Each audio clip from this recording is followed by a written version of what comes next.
اعوذ باللہ من الشیطان الرجیم بسم اللہ الرحمن الرحیم الحمد للہ رب العالمین الرحمن الرحیم اللہم صلی علی محمد وعلی آل محمد رب اشرح لی صدری ویسر لی امری واحلل عقدۃ من لسانی یفقہوا قولی۔ السلام علیکم ورحمۃ اللہ وبرکاتہ۔ الحمدللہ پچھلی دفعہ ہم نے آیت نمبر 150 تک ترجمہ اور تفسیر کر دیا تھا آل عمران کا۔ آج ہم آل عمران کی آیت نمبر 151 سے ترجمہ اور تفسیر کریں گے انشاءاللہ تعالی۔ آیت نمبر 151 کا ترجمہ ہے، ہم عنقریب کافروں کے دلوں میں رعب ڈال دیں گے اس وجہ سے کہ یہ اللہ کے ساتھ ان چیزوں کو شریک کرتے ہیں جس کی کوئی دلیل اللہ نے نہیں اتاری۔ ان کا ٹھکانہ جہنم ہے اور ان ظالموں کی بری جگہ ہے۔ اچھا، یہاں پر اللہ سبحانہ تعالیٰ نے کیا کیا ہے، کیا بتایا ہے کہ ہم عنقریب کافروں کے دلوں میں رعب ڈال دیں گے۔ اب معاملہ یہ تھا کہ مسلمانوں کی شکست دیکھتے ہوئے، جو کہ جنگ احد میں مسلمانوں کو پیش آئی، وہ شکست دیکھتے ہوئے بعض کافروں کے دل میں یہ خیال آیا کہ یہ موقع مسلمانوں کو جو ہے گمراہ کرنے کے لیے اور ان کو ڈرانے اور دھمکانے کے لیے بڑا اچھا ہے، اور اس موقع پر پھر اللہ تعالیٰ نے ان کے دلوں میں مسلمانوں کا رعب ڈال دیا جب یہ آیت نازل ہوئی، کیونکہ اللہ تعالیٰ جانتے ہیں، سب چیزوں کو دیکھ رہے تھے، تو اللہ تعالیٰ نے یہ آیت نازل کی جس سے مسلمانوں کا جو ہے وہ کھویا ہوا رعب ان کو اللہ لوٹا رہا ہے اور ان کو تسلی بھی دے رہا ہے، اور کافروں کے بھی دلوں میں رعب ڈالنے کا معاملہ اللہ تعالیٰ بتا رہے ہیں کہ ہم عنقریب کافروں کے دلوں میں رعب ڈال دیں گے، ٹھیک ہے نا۔ تو اس موقع پر اللہ تعالیٰ نے ان کے دلوں میں مسلمانوں کا رعب ڈال دیا، اور پھر انہیں اپنے اس خیال کو عملی جامہ پہنانے کا حوصلہ نہ ہوا کافروں کو۔ اور نبی صلی اللہ علیہ وسلم نے فرمایا کہ اللہ تعالیٰ نے مجھے یہ چیز عطا کی ہے جو مجھ سے پہلے کسی نبی کو نہیں دی، وہ یہ کہ دشمن کے دل میں 1 مہینے کی مسافت پر میرا رعب ڈال کر اللہ نے میری مدد کی ہے، یعنی کہ 1 مہینے کی مسافت سے ہی اتنا رعب اللہ تعالیٰ نے دشمنوں کے دل میں نبی صلی اللہ علیہ وسلم کی طرف سے ڈال دیا، اور یہ ڈال کر اللہ تعالیٰ نے نبی صلی اللہ علیہ وسلم کی اسپیشلی مدد کی جو اس سے پہلے کسی اور پیغمبر کی نہیں کی، کیونکہ ظاہری سی بات ہے یہ آخری نبی ہیں، اور نبی صلی اللہ علیہ وسلم نے فرمایا کہ میں اور قیامت اپنی دونوں انگلیوں کو ساتھ جوڑ کر، شہادت کی انگلی کے ساتھ دوسری انگلی کو جوڑ کر کہا کہ میں اور قیامت اس طرح ساتھ آئے ہیں۔ تو یہ کیونکہ پوری انسانیت کا دین ہے اور نبی صلی اللہ علیہ وسلم پورے انسانیت کے پیغمبر ہیں، تو اس لیے اللہ تعالیٰ کی یہ جو اسپیشل مدد تھی یہ بھی نبی صلی اللہ علیہ وسلم کو اللہ تعالیٰ نے عطا فرمائی۔ تو اس حدیث سے معلوم ہوتا ہے کہ آپ صلی اللہ علیہ وسلم کا رعب جو ہے وہ مستقل طور پر دشمن کے دل میں ڈال دیا گیا تھا، اور اس آیت سے بھی معلوم ہو رہا ہے کہ آپ صلی اللہ علیہ وسلم کے ساتھ آپ صلی اللہ علیہ وسلم کی امت یعنی مسلمانوں کا رعب بھی اللہ تعالیٰ نے مشرکوں پر ڈال دیا۔ اور اس کی وجہ کیا تھی کہ ان کفار کا شرک تھا، گویا شرک کرنے والوں کا دل دوسروں کی ہیبت سے لرزتا رہتا ہے۔ جو بھی مشرک ہوتے ہیں ان کا دل لرزتا ہے، کن سے؟ توحید پرستوں سے۔ تو غالباً آج معاملہ الٹا اس وجہ سے ہو گیا ہے کہ مسلمانوں کی ایک بڑی تعداد جو ہے وہ مشرکانہ عقائد میں ملوث ہو چکی ہے، تو اب دشمن کے دل میں رعب ڈلنے کی بجائے اب مسلمانوں کے دل میں رعب ڈل چکا ہے کافروں کا، کیونکہ وہ خود مشرک ہو رہے ہیں نا۔ اب ہمارے مسلمانوں کے اندر خود شرک اور بدعت جو ہے وہ اتنی زیادہ صلاحیت کر چکی ہے کہ اب بجائے کہ ان سے غیر مسلموں کے دل میں رعب آئے، بلکہ اب ہمارے مسلمانوں کے دلوں میں ان کا رعب ہے، جو کہ آج حالات ہم دیکھ رہے ہیں، جس طریقے سے ہمیں جنگوں میں ہم پر جنگیں مسلط کر دی گئی ہیں، اور جو شام کا حال ہے، جو فلسطین کا حال ہے، جو اور معاملوں کا حال ہے، تو وہ یہی ہے کہ آج ہم لوگوں نے اپنے دین کو پس پش ڈال دیا ہے، اور اللہ کی توحید کا وہ معاملہ ہمارے ساتھ نہیں ہے جو کہ ہونا چاہیے تھا، جو صحابہ کرام کا شیوا تھا، آج وہ ہمارا نہیں ہے۔ آیت نمبر 152 کا ترجمہ ہے، اللہ تعالیٰ نے تم سے اپنا وعدہ سچا کر دکھایا جبکہ تم اس کے حکم سے انہیں کاٹ رہے تھے، یہاں تک کہ جب تم نے پست ہمتی اختیار کی اور کام میں جھگڑنے لگے اور نافرمانی کی، اس کے بعد کہ اس نے تمہاری چاہت کی چیز تمہیں دکھا دی۔ تم میں سے بعض دنیا چاہتے تھے اور بعض کا ارادہ آخرت کا تھا، تو پھر اس نے تمہیں ان سے پھیر دیا تاکہ تم کو آزمائے، اور یقیناً اس نے تمہاری لغزش لغزش سے درگزر فرمایا اور ایمان والوں پر اللہ تعالی بڑا فضل والا ہے. اچھا، یہاں اس آیت سے مراد یہ ہے کہ اس سے مراد تو وہ نصرت اور فتح کا عام وعدہ ہے جو اللہ تعالیٰ نے مسلمانوں سے کر رکھا تھا، جو اہل اسلام کے لیے اور اس کے رسول صلی اللہ علیہ وسلم کی طرف سے بہت پہلے سے کیا جا چکا تھا، حتیٰ کہ بعض آیتیں مکہ میں نازل ہو چکی تھیں اور اس کے مطابق ابتدائی جنگ میں مسلمان غالب اور فاتح رہے، جیسے کہ جنگ بدر کی طرف اشارہ ہے. تو اس تنازع سے مراد جو یہ قصے میں جس نے پست ہمتی اختیار کی اور کام میں جھگڑنے لگے سے مراد وہی ہے کہ جو 50 تیر اندازوں کو نبی صلی اللہ علیہ وسلم نے وہاں پہاڑ پر کھڑا کیا تھا، جس میں اختلاف ہوا، جس کی وجہ سے شکست ہوئی، تو وہ فتح اور غلبہ دیکھ کر ان کے اندر واقعہ ہو گیا، جس کی وجہ سے کافروں کو پلٹ کر دوبارہ حملہ آور ہونے کا موقع ملا. اور پھر اس سے مراد آگے آیت میں کہ اس کے بعد اس نے تمہاری چاہت کی چیز تمہیں دکھا دی، تم میں سے بعض دنیا چاہتے تھے. اس سے مراد یعنی مال غنیمت جس کے لیے انہوں نے وہ پہاڑی چھوڑ دی، جس کے نہ چھوڑنے کی انہیں تاکید کی گئی تھی، اور تم میں سے بعض دنیا چاہتے تھے اور بعض کا ارادہ آخرت کا تھا. اور اس سے مراد وہ لوگ ہیں جنہوں نے مورچہ چھوڑنے سے منع کیا کہ نبی صلی اللہ علیہ وسلم کے فرمان کے مطابق اسی جگہ ڈٹے رہنے کا عزم ظاہر کیا ہے. تو مطلب بعض جو ہے وہ دنیا چاہتے تھے جو مال غنیمت کی طرف بھاگے، اور بعض جو ہے آخرت چاہتے تھے جنہوں نے کہا کہ نہیں ہم یہاں سے نہیں ہٹے کہ جبکہ 40 لوگ تیر انداز چلے گئے اور 10 وہیں کے وہیں رہ گئے، تو وہ 10 وہ تھے جو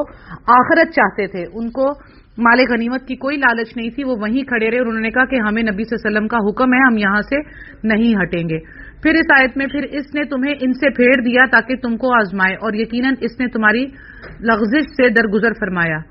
اب یعنی اس سے مراد یہ ہے کہ یعنی غلبہ عطا کرنے کے بعد پھر اللہ تعالیٰ نے شکست دے کر ان کافروں سے پھیر دیا تاکہ تمہیں آزمائے. یعنی جنگ بدر میں اللہ تعالیٰ نے فتح نصیب کی، کیونکہ اس وقت کسی نے نبی صلی اللہ علیہ وسلم کی نافرما برداری بھی نہیں کی تھی، اور اس جنگ میں نافرما برداری کرنے کے نتیجے میں شکست دی اللہ تعالیٰ نے. اور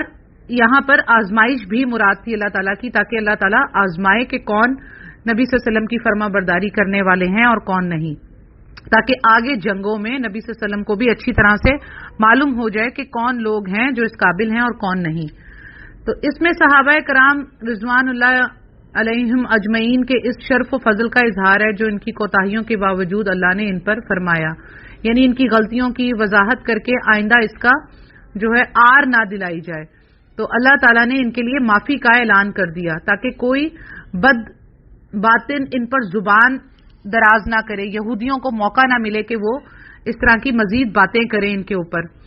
جب اللہ تعالیٰ نے ہی قرآن کریم میں ان کے لیے عفو عام کا اعلان فرما دیا تو اب کسی کے لیے جو ہے وہ موقع ہی نہیں تھا، کیونکہ اللہ تعالیٰ نے کہا نا اور پھر اس نے تمہیں ان سے پھیر دیا اور یقیناً اس نے تمہاری لغزش سے درگزر فرمایا.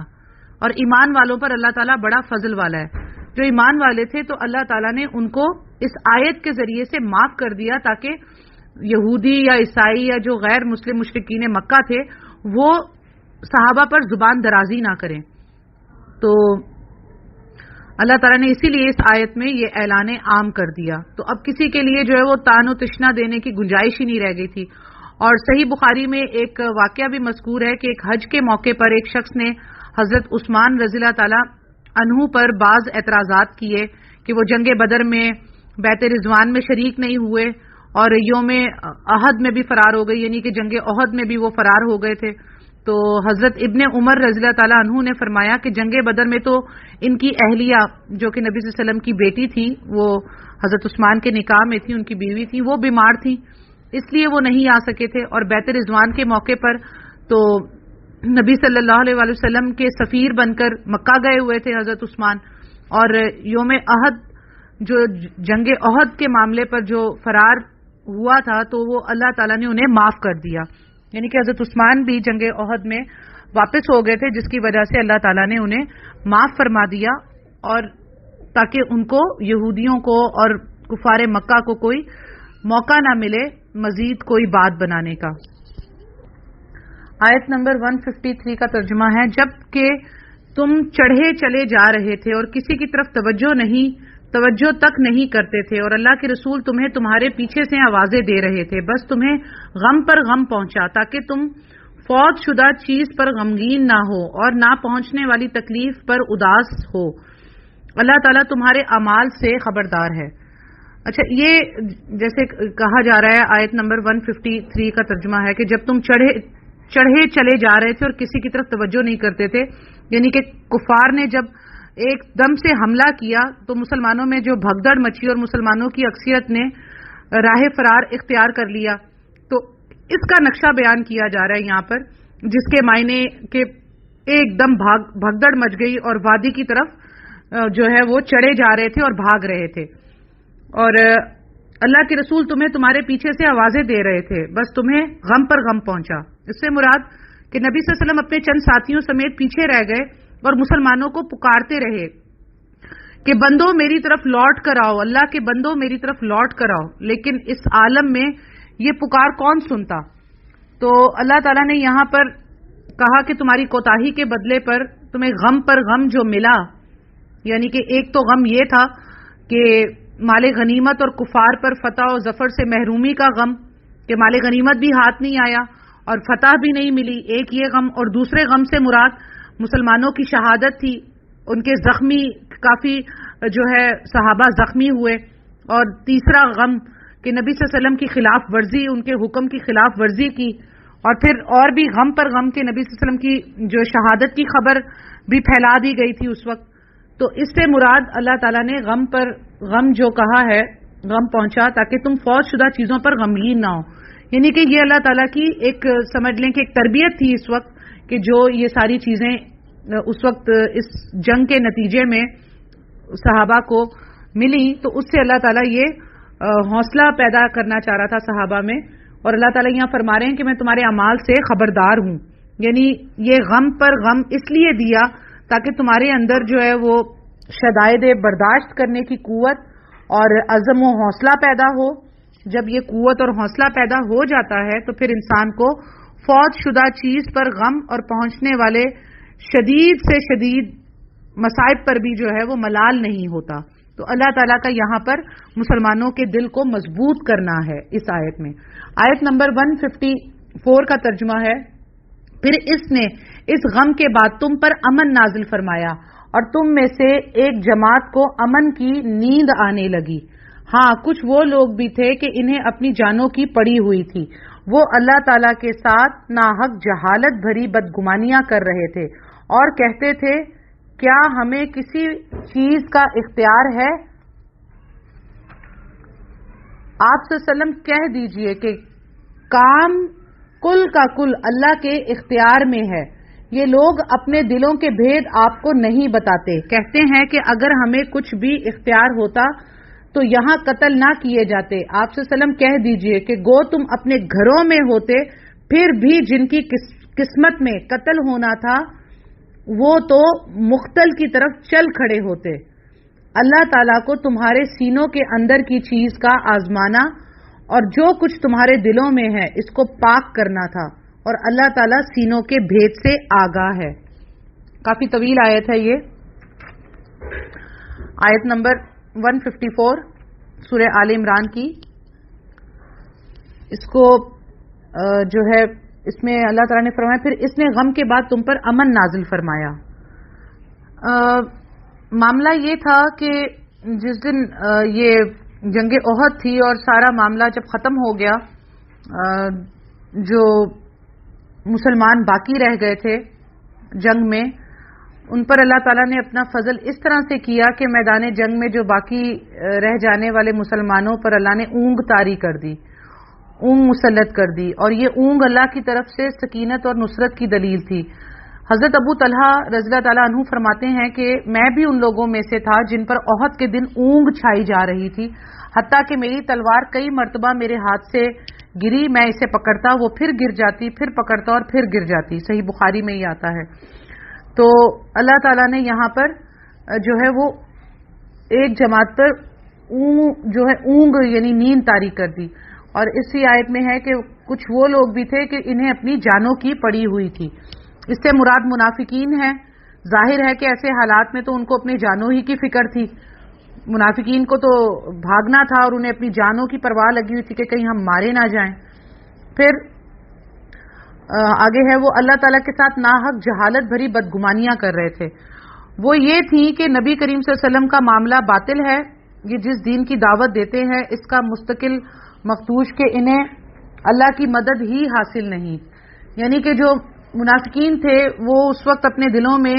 یہ باتیں جو ہے وہ نبی صلی اللہ علیہ وسلم کے معاملے میں باطل عقیدہ رکھ رہے تھے کہ یہ ہم کس جگہ پھنس گئے اور کس کے ساتھ آ گئے اور یہ کیا معاملہ ہے، کیونکہ ظاہری سی بات ہے منافقین ایسی ہی باتیں سوچیں گے. تو آپ صلی اللہ علیہ وسلم کو اللہ تعالیٰ نے فرمایا کہ آپ کہہ دیجئے کہ کل کا کل کام اللہ ہی کے اختیار میں ہے. یعنی کہ نبی صلی اللہ علیہ وسلم کے ہاتھ میں کچھ نہیں ہے. نبی صلی اللہ علیہ وسلم کے ہاتھ میں کچھ ہوتا تو اس وقت یہ معاملہ نہ پیش آتا. جو اللہ چاہتا تھا وہی پیش آیا، کیونکہ اللہ کو سب کو جو ہے وہ ہائی لائٹ کرنا تھا اور نبی صلی اللہ علیہ وسلم کو دکھانا تھا، اور خود صحابہ کرام کو بھی اپنی غلطیاں ایڈریس کروانی تھی کہ جو کمزوریاں ان میں تھیں اللہ تعالیٰ ان کو نکالنا چاہتا تھا. تو یہاں پر اللہ تعالیٰ نے یہ فرما دیا کہ کل کا کل اختیار بھی اللہ ہی کے ہاتھ میں. یہ لوگ اپنے دلوں کے بھید آپ کو نہیں بتاتے. تو اس سے کیا مراد ہے؟ اپنے دلوں میں نفاق چھپائے ہوئے تھے اور ظاہر یہ کرتے تھے کہ وہ رہنمائی کے طالب ہیں. دلوں میں جیسے اللہ تعالیٰ نے کہا نا یہ لوگ اپنے دلوں کے بھید آپ کو نہیں بتاتے اور کہتے ہیں کہ اگر ہمیں کچھ بھی اختیار ہوتا تو یہاں قتل نہ کیے جاتے.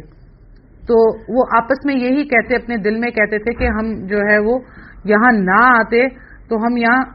جو ہے مصیبت میں نہ پڑتے یا قتل نہ کر دیے جاتے. تو اللہ تعالیٰ نے فرمایا اس قسم کی باتوں کا کیا فائدہ؟ آپ وسلم کہہ دیجئے گو تم اپنے گھروں میں ہوتے پھر بھی جن کی قسمت میں قتل ہونا تھا وہ مقتل کی طرف چل کھڑے ہوتے. یعنی کہ اللہ تعالیٰ نے یہاں فرما دیا اس قسم کی باتوں کا کیا فائدہ؟ موت تو ہر صورت میں آنی ہے اور اسی جگہ پر آنی ہے جہاں اللہ کی طرف سے لکھ دی گئی ہے. اگر تم گھروں میں بیٹھے ہوتے اور تمہاری موت کسی مقتل میں لکھی ہوتی تو تمہیں قضا ضرور وہاں کھینچ لے جاتی. یعنی کہ موت تمہاری جب لکھ دی گئی ہے تو تم گھروں میں بھی بیٹھ کے محصور ہو جاؤ، اپنے آپ کو قلعوں میں بھی بند کر لو تو تب بھی موت کا فرشتہ وہاں تو پہنچ ہی جائے گا اور تمہاری جان نکال لے گا. تو یہ مت کہو کہ اگر ہم اس میدان میں قتل و جہاد کے لیے نہ آتے تو ہم بچ جاتے. تمہاری اگر موت لکھی ہے تو وہ گھروں میں بیٹھے ہوئے بھی آ جاتی. تو اللہ تعالیٰ نے فرمایا کہ اللہ تعالیٰ کو تمہارے سینوں کے اندر کی چیز کا آزمانا اور جو کچھ تمہارے دلوں میں ہے اس کو پاک کرنا تھا. اللہ تعالیٰ نے یہ فرمایا کہ جو کچھ ہوا اس سے ایک مقصد یہ بھی تھا کہ تمہارے سینوں کے اندر جو کچھ ہے یعنی ایمان اسے آزمائے تاکہ منافق الگ ہو جائیں اور پھر تمہارے دلوں کو شیطانی وسوسوں سے پاک کر دے. اور اللہ تعالیٰ سینوں کے بھید سے آگاہ ہے. یعنی اللہ تعالیٰ کو تو علم ہے کہ مخلص مسلمان کون ہے اور منافق کون ہے، نفاق کا لبادہ کس نے اوڑھ رکھا ہے. تو جہاد کی متعدد حکمتوں میں سے ایک حکمت یہ ہے کہ اس سے مومن اور منافق جو ہے وہ بھی کھل کر سامنے آ جاتے ہیں، جنہیں عام طور پر لوگ جو ہے دیکھ اور پہچان نہیں سکتے تو وہ بھی اس میں کھل کر سامنے آ جاتے ہیں. آیت نمبر 155 کا ترجمہ ہے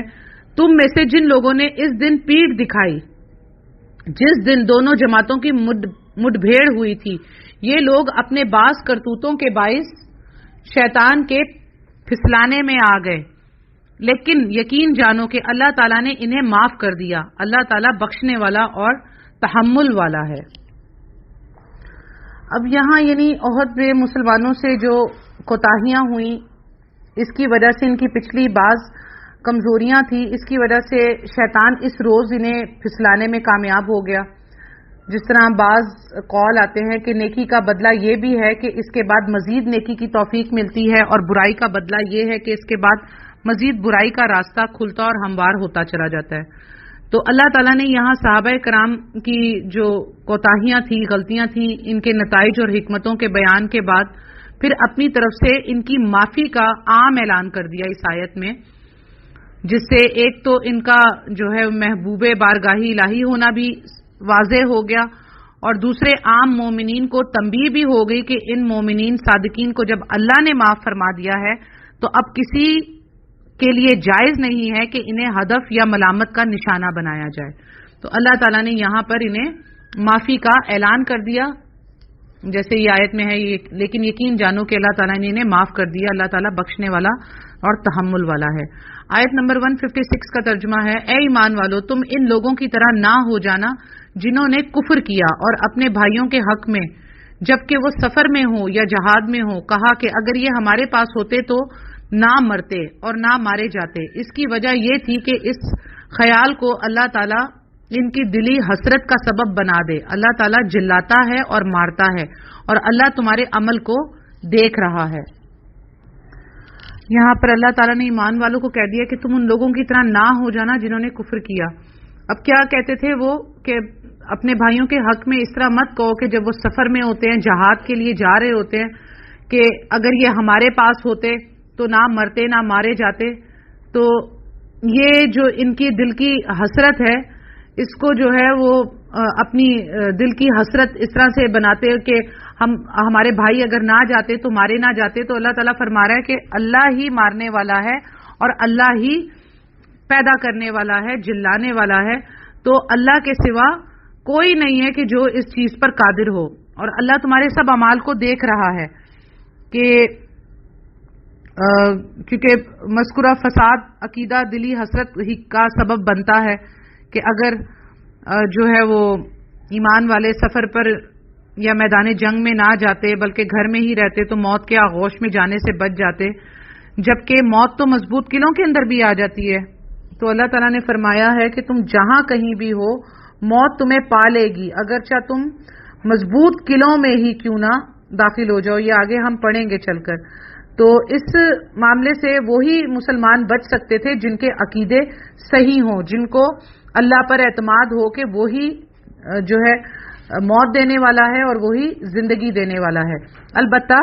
احتیاط نارمل عام زندگی میں ہم جو برتتے ہیں اس میں احتیاط کرنی چاہیے. اگرچہ کہ میدان جنگ میں ہم جا رہے ہوں تو اس وقت ہمیں یہ بزدلی نہیں دکھانی. البتہ ہم باہر جا رہے ہیں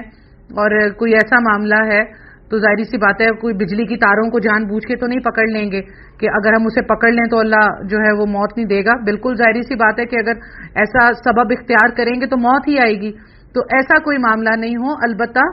جب اللہ کی راہ میں جہاد کا معاملہ آ جائے تو اس وقت یہ نہ سوچا جائے کیونکہ اس وقت تو جو موت ہے وہ شہادت کی شکل میں مل جائے گی.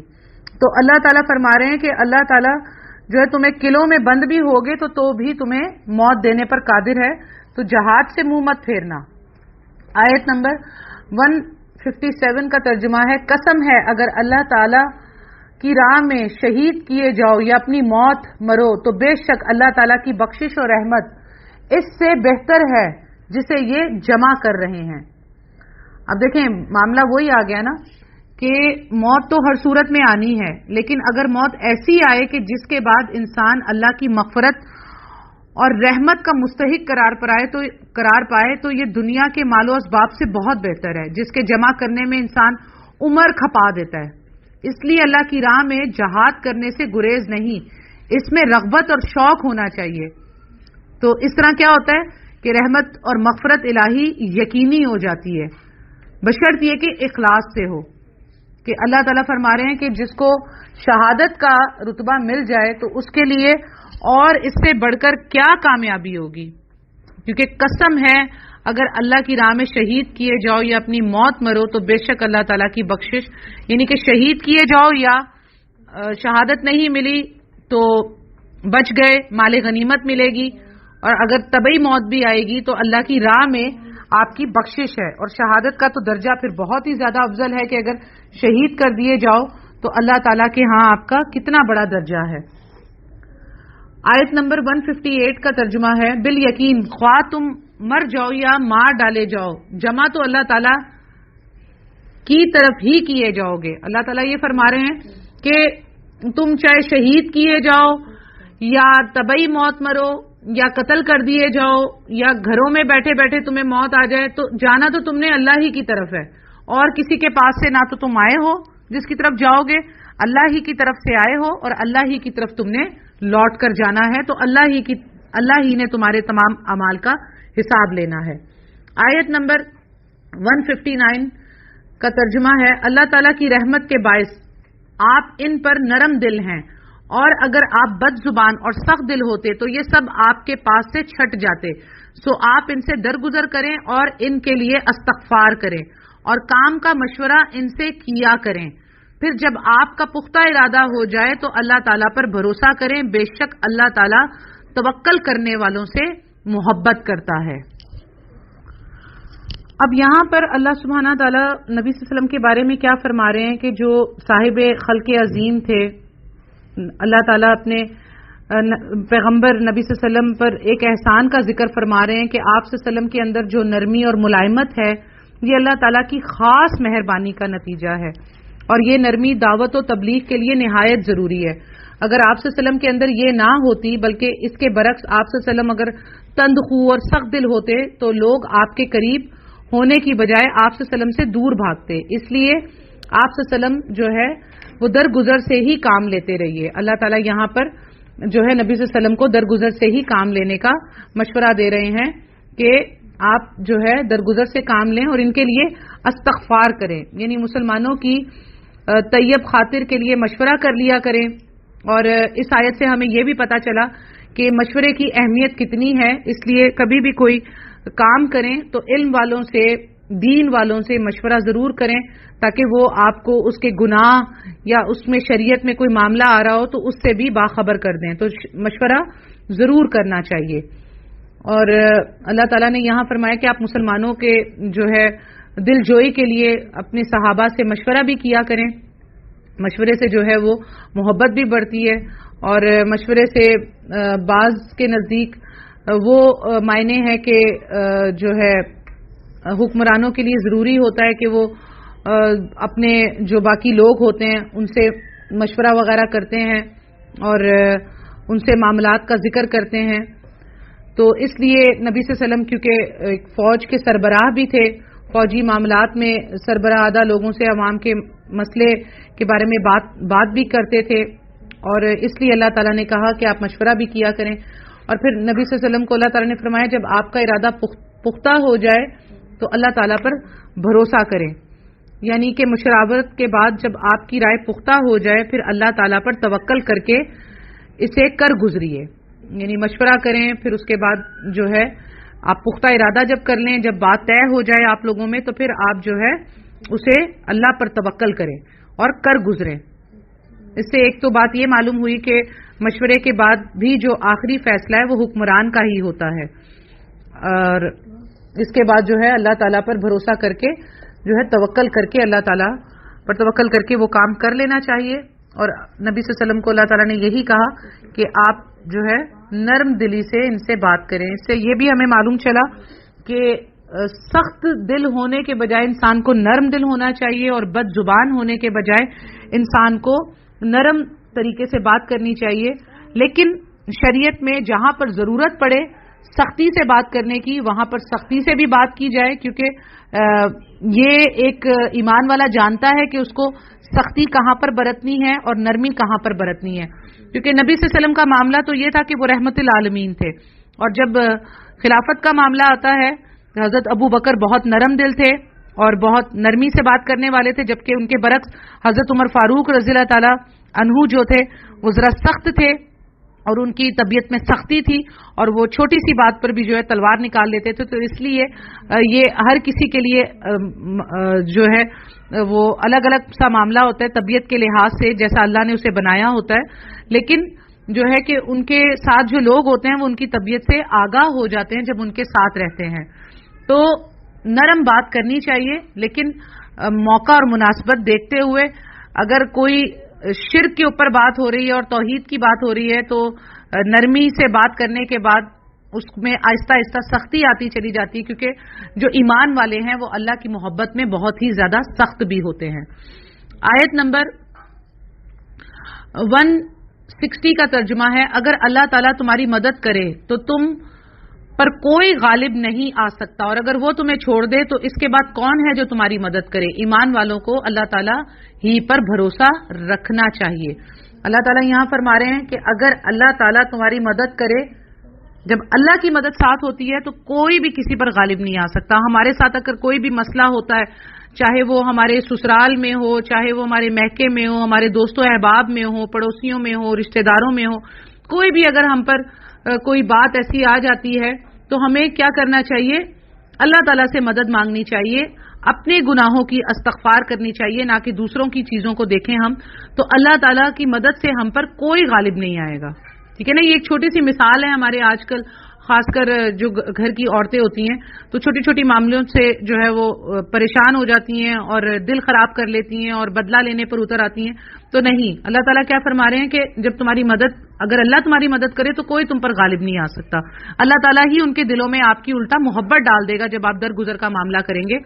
تو اللہ تعالیٰ نے فرمایا کہ اللہ کو چھوڑ کر اور کوئی نہیں ہے جو تمہاری مدد کرے.